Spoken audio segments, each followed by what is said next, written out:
Que ha sigut una temporada molt bonica. Hem aconseguit una altra vegada l'ascens de Lliga. L'any passat vam ascendir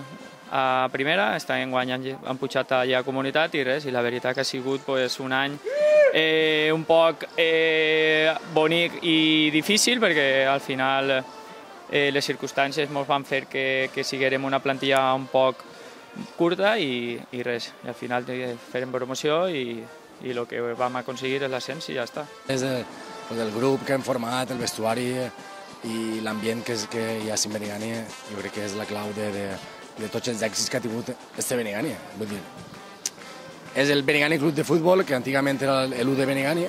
pero al final la familia es la mateixa y els èxits estan seguint els mateixos. Somos continuistas,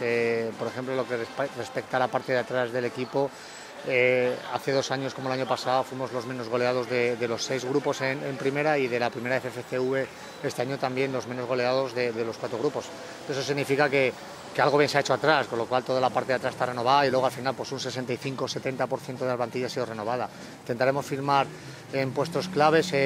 jugadores importantes que nos den ese saltito de calidad para esta nueva categoría que será complicada, porque piensa que años atrás eran 4 grupos de preferente, ahora son 2, con lo cual se ha seleccionado muy bien, ¿no? Entonces será muy complicado.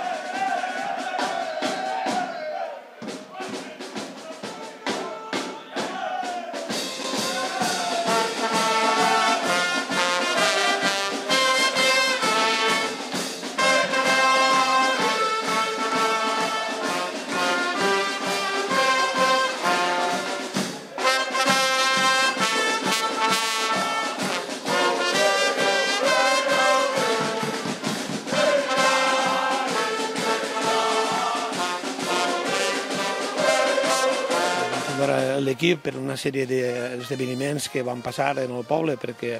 la gestió de l'altre club, l'Ajuntament va decidir deixar-lo a una empresa privada i nosaltres vam fundar un club nou, dit Benigània Club de Futbol. Tenia que canviar el nom precís, directius que anteriorment havien dut l'anterior Benigània, i la veritat vam formar l'equip i des que el vam formar fins ara, el vam formar l'any 2020, i des de l'any 2020 fins avui hem aconseguit que l'equip estiguera en la categoria màxima de la territorial, de la Federació Valenciana. Al final de tot, jo crec que la feina que unes persones fan, el treball que unes persones fan desinteressadament, simplement perquè l'equip del teu poble toca i estigui on tinga que estar, sense mirar cada cosa més, tot això va per damunt d'un mirar el futbol com a un negoci, com a un tracte diferent, i jo crec que la vida i el moment i tot això que ens ha portat, tots aquests triomfos que hem tingut, ens ho ha portat perquè nosaltres hem treballat d'aquesta manera. Mai per el sentit lucratiu i sempre per el sentit de treball. Que la majoria de la plantilla és vàlida i anem a comptar que en un 90% pràcticament del total de la plantilla, perquè els xavals han complit a la perfecció i creiem que tots són vàlids per a jugar en la pròxima temporada en la categoria que anem a formar.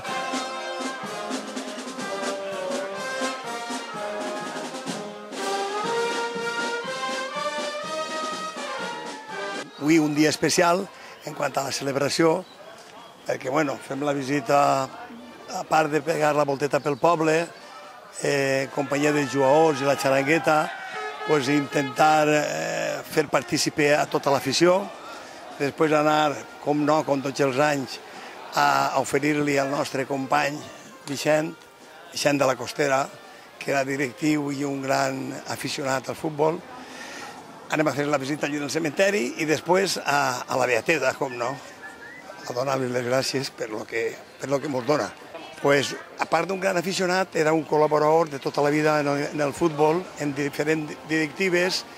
un gran aficionat i un gran directiu, i una persona molt volguda pel poble.